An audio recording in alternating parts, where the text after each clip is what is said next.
Right, that was a bit of an interesting fight, the first round of self-destructs. First though, welcome to Calm Down. Thank you very much. How are you doing? Hi, very good, thank you. Except for the leg. Yeah, the leg's not too great. What exactly happened with the leg? Iceland happened. Yeah, pretty much. Apparently playing skipping rope with girls in the park is hazardous to your health. At 1 a.m. while having had a beer or two. Yeah, maybe Right. that's the problem part. I don't know. But I mean, look at that. I believe that's the video. that's actually the video. Can we get some expert commentary That's on what's an amazing happening? pink We have shirt. Kill 2 jumping rope and Kill 2 knocks him down. Well done, Kill 2. Well done. Painful. I Kill think two. That was pretty harsh. at the time we were relatively sure it was just just my fault until we saw the video evidence, which pretty conclusively proved that Kill 2 is hardcore in real life. I think that was some one-on-one PvP. IRL. I think that might be right. And for people that saw that and said that's not 1 a.m., this is actually how light it is on Iceland at 1 a.m. The land of the midnight sun. It basically never goes past afternoon. Yeah, which is good when you want to be skipping in the park at 1 a.m. Yeah. And special thanks to Ravy for letting me borrow that sleep mask, because otherwise I would never get to sleep in this country. I heard you haven't been to... No, never mind. Never mind. This match looked like a bit of a comedy setup, had self-destructing. Was their deal made? I think they might know something that we don't. Absolutely. There was a deal made, probably preemptively made in anticipation of Circle of Two and Wild Boars doing the same. Outbreak and Razor agreeing upon, points for everyone, but win for Razor and get both of those alliances through the next round. All right, then. We only have one match left. Let's just see the group after this this match here. This is Group H. This is Razor Alliance. Razor Alliance overtaking Outbreak. But Outbreak, so the speculation is that Outbreak received ISK to self-destruct because at this point, no one can really overtake them, can they? If we do have Wild Boars handicapping themselves and giving Circle of Two a clear win with the Serbian conspiracy, they won't actually be able to have enough points to reach Outbreak, will they? Well, you'd hope that people would get their maths right. I have no idea, but I'm sure Razor and Outbreak have calculated this very carefully. If they haven't, it's a big oops moment. Whoops. Yeah, so with the points that are on the board, there's a minimum number of points you can field, so even if they kind of handicap themselves, there's no way they can do it in those circumstances. Bit of PvP knowledge for you there, boys. A bit of old school Old school knowledge, man. The man who created the tournament. Yeah.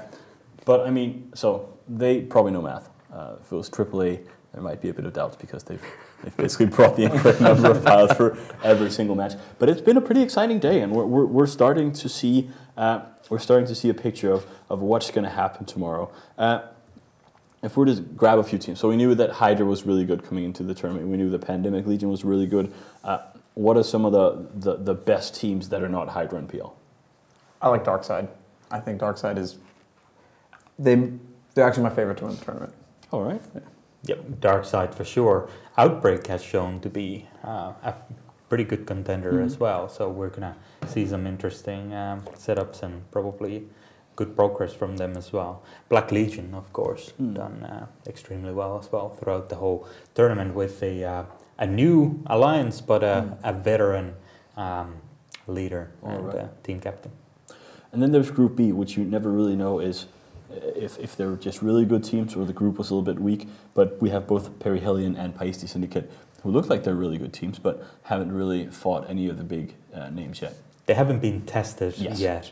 But then again, that gives them a slight advantage. I think people will assume that they come from a perhaps a slightly weaker group and therefore won't be much of a threat and not worthy to field a good setup against. So you never know. Sometimes these like the legendary 10 Thorax beating Bob, you sometimes get people like Perihelion who just come out of nowhere and surprises.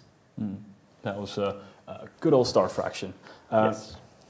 CCP Claw, Calm Down, or whatever we may call you in this studio. You've worked on a lot of Alliance tournaments. Which one has been your favorite so far? It's hard to pick, really. I think they've all had their great points and their bad points. You know, we've seen some amazing games, we've seen some fantastic finals, some slow finals, and I don't know. I think every Alliance tournament brings something new and different to the table. You know, obviously this one, it'd be nice to see a different winner for a change. Maybe without me doing rules, someone else might win. I don't know. Maybe that's all. Right. See what happens. I love you guys. I mean, don't get me wrong.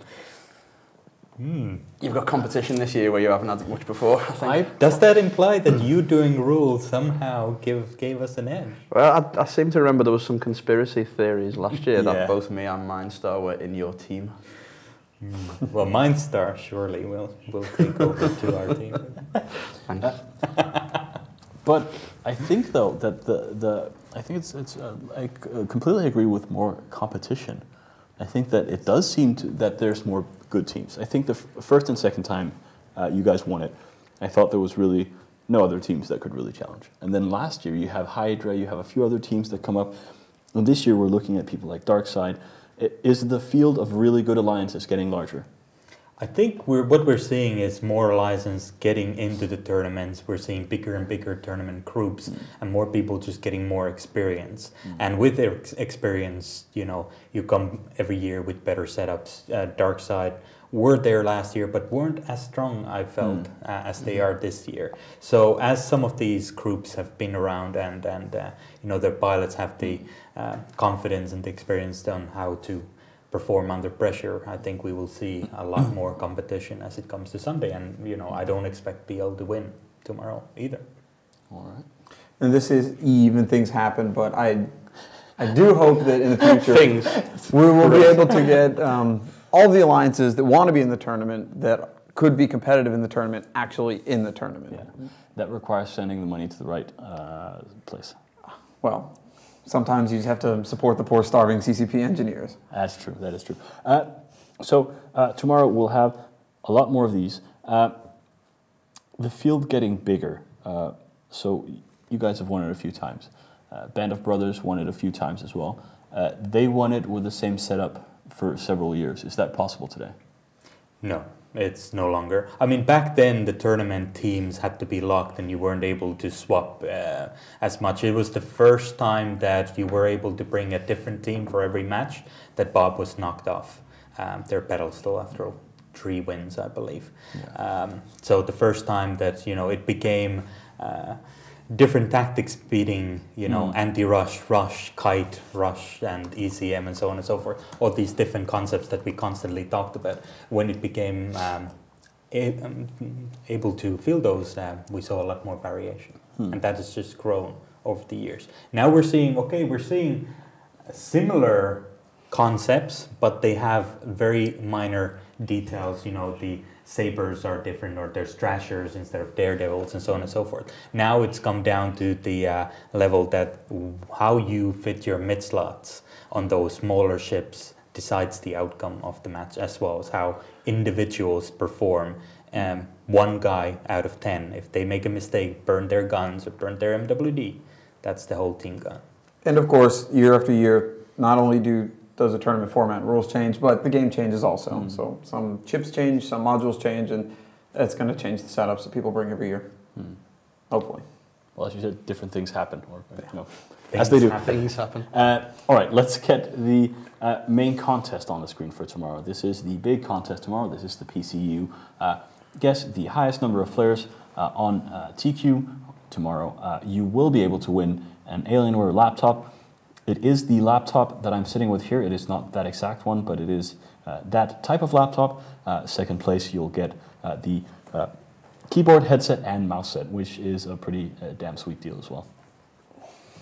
Anyway, that is our main contest. Last match of the day, Circle of Two versus Wild Boars. A bit of a shame that these teams don't really have anything to fight for, but I guess that's kind of how it is. Well, then again, some of these teams that don't have anything to fight for, we've seen some pretty entertaining, good slugfest. So hopefully these two will not try any kind of, you know, desperate last-minute metagame, but actually go in there all guns blazing, slug-out match. All right, well, let's get some predictions. What say you, Sastro? I don't think Wild Boars is going to be able to do anything that surprising, but we'll see. This is Eve. We are in Iceland. Sometimes you're skipping rope with girls. Sometimes the next day you're in crutches. Sometimes you're dancing in a club, and then you punch a girl in the face and break it up with tears. You never know. Things happen, basically. Things happen. Things happen. Sometimes you leave puddles behind. Sastro. That never happens. All right, guys.